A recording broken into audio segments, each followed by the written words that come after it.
তো এখন 10 নম্বর সমাধান করব। দেখো আগেরটার মধ্যে সেট তো same a square plus b square plus c square সমান 9 এবং ab plus bc plus c এর সমান 8 হলে a plus b plus c whole স্কয়ারের মান কত? তাহলে সমাধান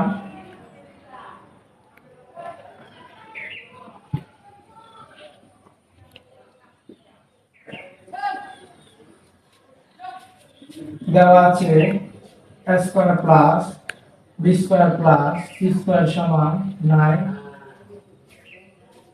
এবং ab plus bc plus c এর সমান 8। আমরা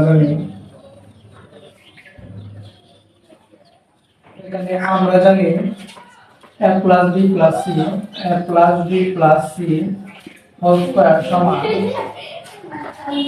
square plus b square plus c square plus 2 into ab plus bc plus ca।